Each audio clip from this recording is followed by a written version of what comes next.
And immediately, within the first few seconds, this is another arrow of nostalgia from Andy's quiver.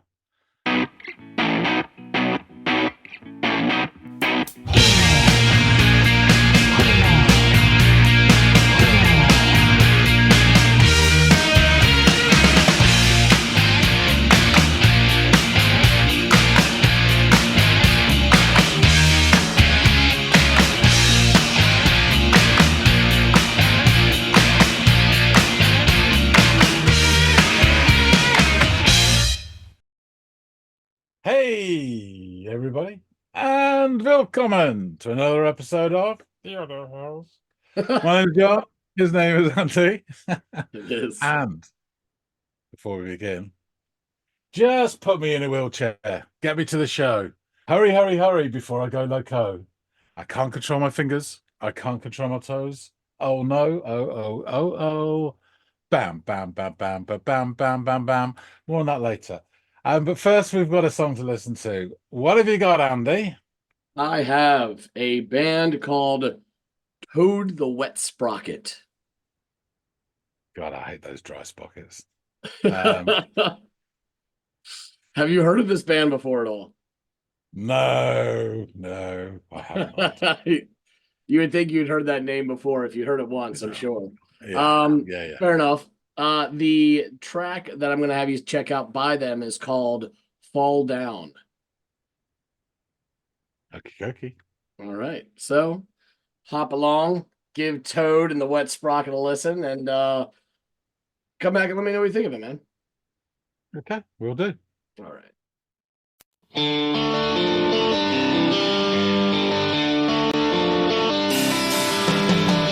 said, I'm fine, I'll help you cover up your trembling hands. It's indecision when you know you ain't got nothing left.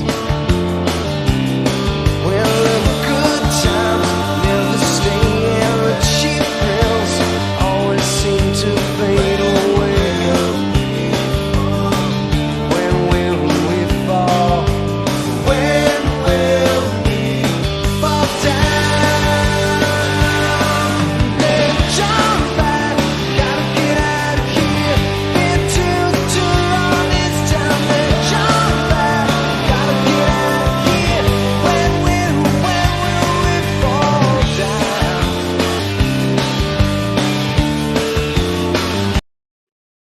Okay, good start. It's another one of those from Andy, isn't it? Which is instantly familiar, although I've not heard the song before. But it's got that feel of something that you have visited before. For some reason, the first name that popped into my head, listen to this. I don't even know him that well at all. It's John Cougar Mellencamp. It's probably nothing like his stuff. But when the harmonies came in, it does sound a bit like the Smithereens, especially the earlier stuff. Yeah, which I quite like. It's got that just slightly left of center rocky feel to it. Late 80s, early 90s, that sort of time. Yeah. Yeah, it's a good start. Okay, let's see how it goes. She hates her life, she hates her skin, she even hates her friends. Just to hold on to all the reputation she can't mend. And there's some chance we could fail, but the last time someone's always there for baby. When will we fall? When will we fall down? Let's jump back, gotta get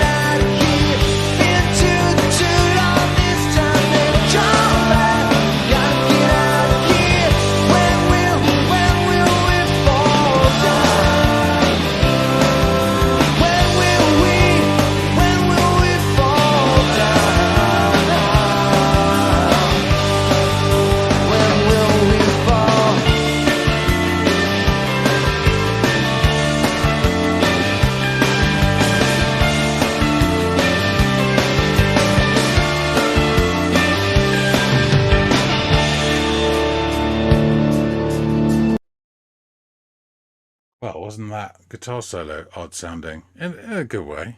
But yeah. Um, Bass is doing really nice work, particularly in like the verse bit. It's really carrying or underpinning the vocal melody as well.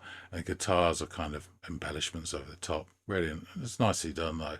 Um, Drummer's solid. Done a couple of fills, but nothing flashy. It's just got that really nice, yeah, feel to it that's not challenging or anything different, but it sort of sets a scene of, you know, mid to late summer, dusk sort of time, full packet cigarettes. Yeah, yeah, it's that sort of feel to it. Um, like I said, nothing particularly out there or challenging, but just really nice. Yeah, I like this. The harmonies are the key thing for me, though. Do like those a lot, and that's what probably ends up. But the vocalist has got a decent voice as well, actually. He's got a bit of variation in it without going mental. It's good.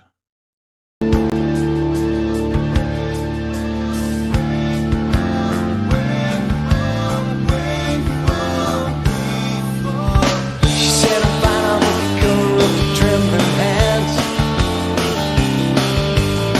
This indecision when you know you ain't got nothing left. For the last time, conscience calls for a good friend. I was never there. When will we fall? When will we fall down?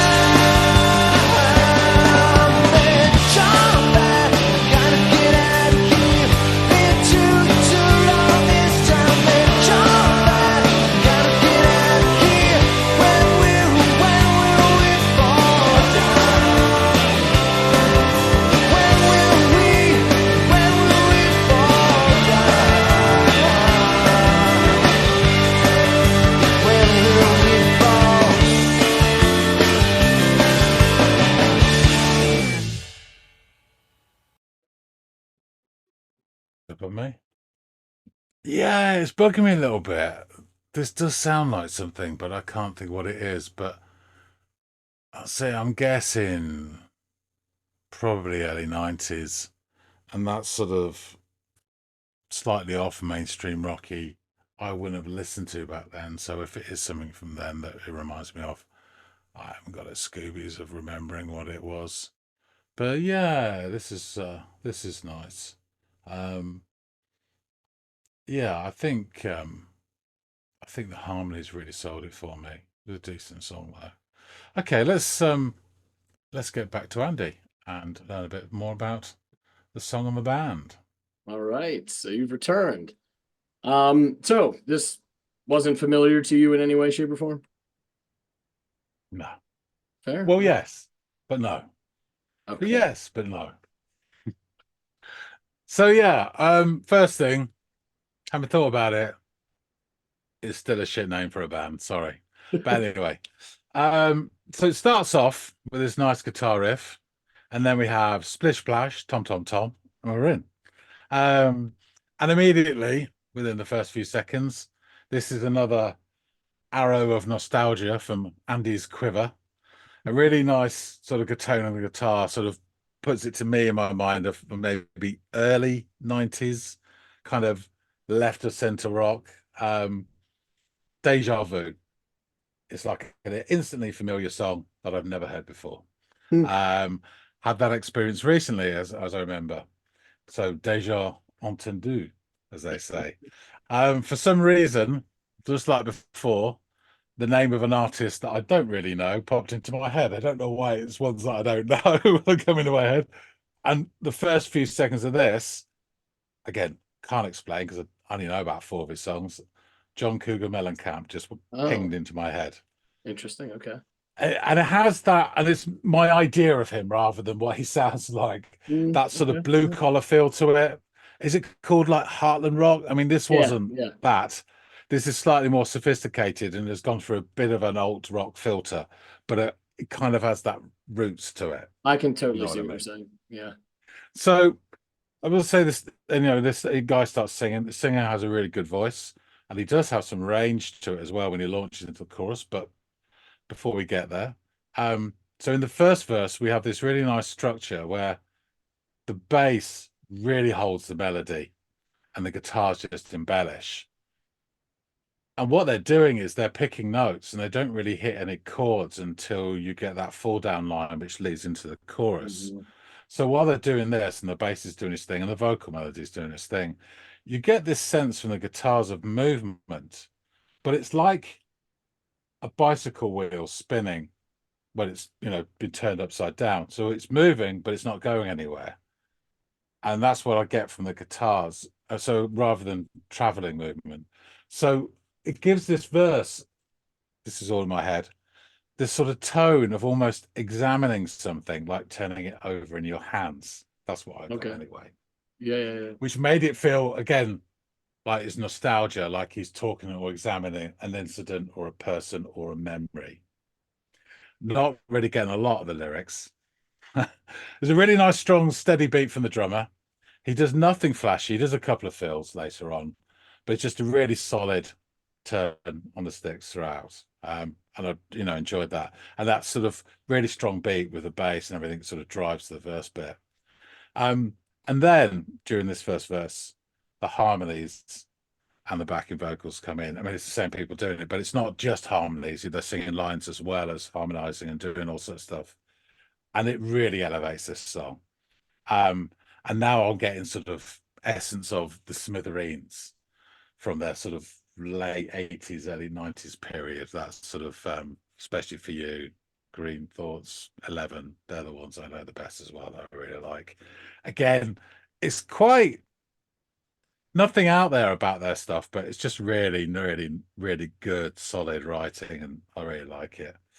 So there's a really nice stretching chorus, and I like the way the vocalist hits jump back, gotta get out of here. Really, again, it just drives a little bit of extra oomph to it, and his voice is really sounding good. The guitars are hitting chords now that have a really nice open feel, and with the harmonies sort of they're like little escalators. It's all sounding really, really nice. Second verse starts, and I did, because it just stuck in my head, I heard this line: she hates her life, she hates her skin, and she even hates her friends. So I'm thinking at this point, is this about like either an old flame or a friend or something like that that's placing the subject of this? And we skedaddle through the verse. It's the same kind, yes, same as the first verse. Really liking the bass work. And they get to the second chorus. And towards the end of it, the bass starts doing some stellar walkabout stuff. I mean, he's going proper Aboriginal all the way through the outback and doing what the hell he likes, which is really nice. And then we get to this very strange sounding, very brief, you call it a solo or a little cameo part, but it sounds like a chiming guitar that's been played under a blanket or something. It's just got an oddness to the sound. I like it, don't get me wrong, but it's not what you expect from hearing the guitars earlier in the song.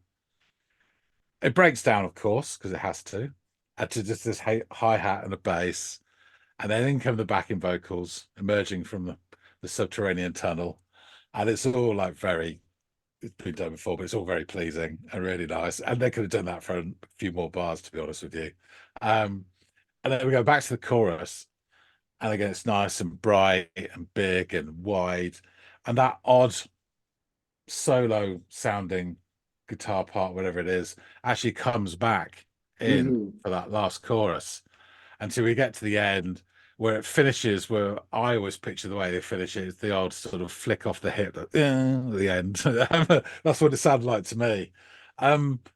This whole song was weird because, again, it felt like a nostalgic listen to something which I hadn't experienced before, but it just put me back in time.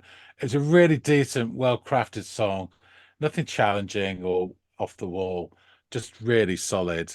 And the song itself, although I didn't catch many of the lyrics, just the overall tone of it it felt like it was a nostalgic song. It was being nostalgic about something, the subject of the song.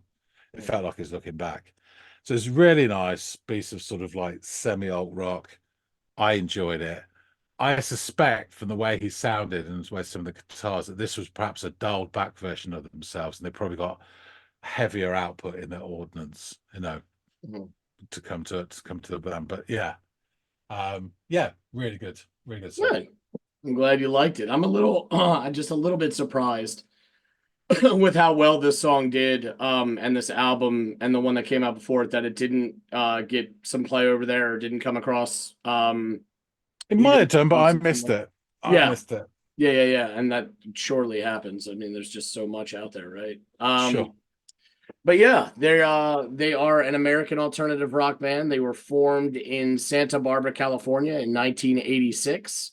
The band at the time consisted of vocalist guitarist Glenn Phillips, guitarist Todd Nichols, bassist Dean Dinning, and drummer Randy Gus, who stopped touring in 2017 and formally left the band in 2020, which is actually a pretty damn good run to make with a band. I mean, if you're going to have one person that leaves, 2020 is not that, not that bad. Just to go back, Andy, sorry. So their first names are Todd, Glenn, Randy, and who's the other one? Josh now. Yeah, it's just a real sort of American young yeah. boys names, all together. I Yeah, mean, Josh replaced Randy. You know what I mean? Yeah, you're not lying. You're not lying. They actually, it's great to hear. Yeah, they actually broke up in 1998 to pursue other projects, but just 8 years later, they would start these short run tours, which over the summer together. And by December of 2010, the band announced that their official reunion as a full-time working band, and that they were going to be working on a studio album, their first since 1997's Columbia Records released Coil, which was the last album they released before they took that hiatus, if you will. Their most recent full-length album, Starting Now, was released in August of 2021, just to give you an idea. So 86, Right. they got together, and their last one. album came out in 2021. Yeah, they've been doing it a while. Toad the Wet Sprocket actually takes its name from a Monty Python comedy sketch called Rock Notes, in which a journalist delivers nonsensical music news. And this was the report. Rex Stardust, lead Electric Triangle with Toad the Wet Sprocket, has had to have an elbow removed following a recent successful worldwide tour in Finland. Flamboyant, ambidextrous Rex apparently fell off the back of a motorcycle. Fell off the back of a motorcyclist, but more likely, quipped the drummer Jumbo McClooney on hearing of the accident. Plans are already afoot for a major tour of Iceland. So that is the blurb that the name was extrapolated from. And as their first gig approached, the band had still had not chosen a name, and the members facetiously adopted Toad the Wet Sprocket because they thought it would be hilarious. Vocalist Glenn Phillips later called it a joke that went on too long. And according to their website, it was probably meant to be temporary at the time. And Eric Idle, the sketch's original performer, reflected on the band's name in a 1999 performance. I once wrote a sketch about rock musicians, and I was trying to think of a name that would be so silly nobody would ever use it, or dream it could ever be used. So I wrote the name Toad the Wet Sprocket, and a few years later I was driving along the freeway in LA, and a song came on the radio, and the DJ said, "That was by Toad the Wet Sprocket," and I nearly drove off that freeway. So Toad the Wet Sprocket have been most consistently labeled as alt rock, but their music has been described as folk rock, jangle pop, and folk pop. They've released 7 studio albums. Their first was in '89, and just as I mentioned a moment ago, their last one was in 2021. Toad the Wet Sprocket finally achieved fame with their third album, 1991's Fear. The album single All I Want and Walk on the Ocean reached the top 20 of the Billboard Hot 100, and the album became the band's first RIAA certified platinum album. And in 1994, after years of heavy touring, Toad the Wet Sprocket released Dulcinea, their follow-up album to Fear, and the album spawned the hit single Fall Down, which we just listened to, and it reached #1 on the US modern rock charts, as well as number 5 on the mainstream rock charts. And Wow. like Fear, this album was certified platinum as well.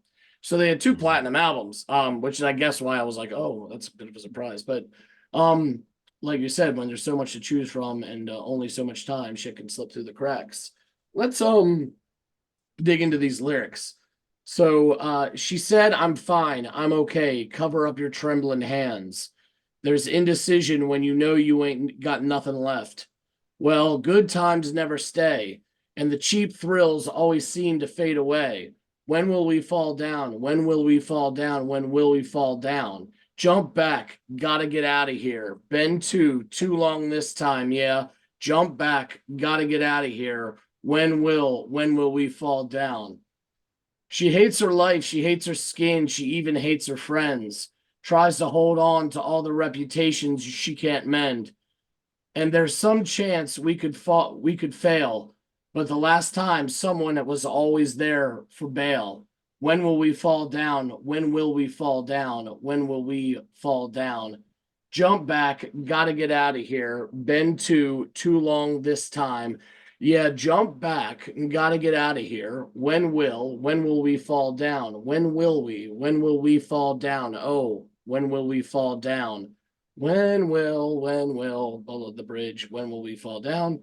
Verse 3, she said, I'm fine, I'm okay, cover up your trembling hands. There's indecision when you know you ain't got nothing left. For the last time, conscience calls. For a good friend, I was never there at all. When will we fall down? When will we fall? When will we fall down? Jump back. Gotta get out of here. Been too long this time. Yeah, jump back. Gotta get out of here. When will we fall down? When will we fall down? When will we fall?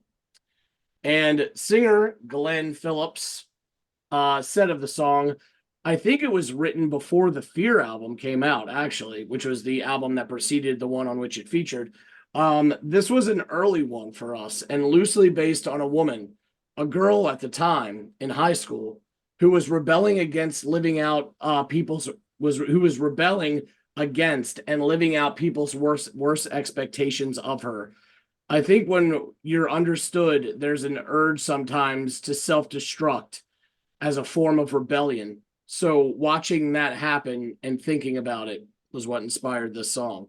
So you're right. It was very reflective, very much a looking back piece and talking about this person. No indication that they were ever in a relationship or whatever, but you would think that someone would have to mean a little something to you to inspire a song years later. I guess, yeah. Yeah, about your indiscretions or whatever. So, but yeah, they've got some other really, really good songs that, since you enjoyed this one, maybe down the line, I'll bring up another one, maybe off that Fear album that preceded Dulcinea. I think the thing about this song is it has that sort of heart to it, which is, you know, I don't know what you would call it. There is, you can almost sense there's a touch of folkiness to it, you know. You can imagine this being played acoustically, piece of piss. You know? Oh, yeah, for sure. Know? And I think the thing that elevates to me, it may be a simple thing, but whenever I hear a song which has got really good harmonies in it, it just goes up 3 notches in my head. And that's kind of like the first time I heard Buzzcocks. That's it, you know, their harmonies was like, wow, this is completely different to any of the other shit going on at the time. And it really made it for me, that did. Yeah, well, I'm glad you liked it, man. I'm really glad you liked it. Guys out there, what did you think of Toad the Wet Sprocket and this track off Dulcinea called Fall Down?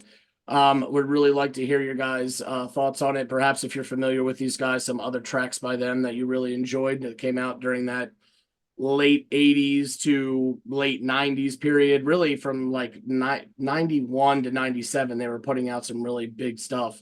So yeah, if any of that comes to mind, please drop in the comments below. We love hearing from you guys, love interacting with you and watching y'all interact together. Also, if you're new here, think about liking, sharing, and subscribing. Actually, no matter if you're new or not, you can think about liking, sharing, and subscribing. But yeah, we really want to up these subscription numbers, and we can't do that without all you new folks, and we really, really do appreciate it. So, you know, at least give it a thought, maybe give it a click.